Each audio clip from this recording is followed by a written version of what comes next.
ما دهه 60 بدبخت دیگه هم داشتیم. زمان ما دهه 60 بچه که بودیم دستشویامون یا در نداشت یا در داشت قفل نداشت یا کلا یه خورده لای درش باز میمون. یعنی تا آخر با استرس نیمخیز با این دست من در نگه می‌داشت.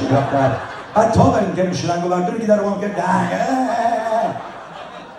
بعد یادتونه اینو فقط دهه 60 قبل یادتونه یک دستشوی ما داشتیم سیمانی بود، زوزنقه بود، یادتونه؟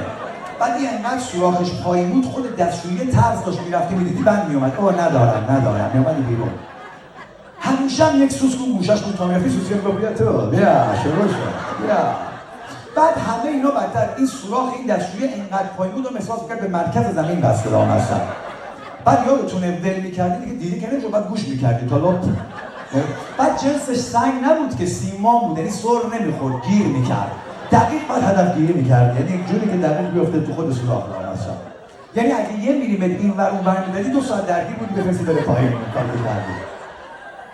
یک چیزی بهت بگم اگه نگم رو دلم میمونه به جون خودم. یعنی یک دستشوی بچه بود اگه یادتون باشه دستشوی بین جاده ها دراش انقدر از پایین باز بود انقدر از بالا، یعنی همیشه باید یک جوری تنظیم می‌کردی که دیده نشی باید وسطش وای می‌ایستادی.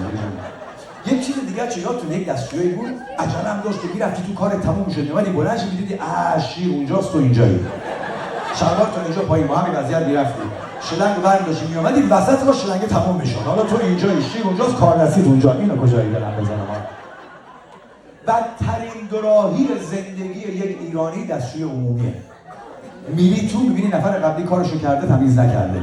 اگه بیای بیرون میفته گردن تو. اگر بمونی باید فقط چشار رو ببینی پرفشار بره پایین مثلا. خیلی واقعا اوضاعی بدی بود.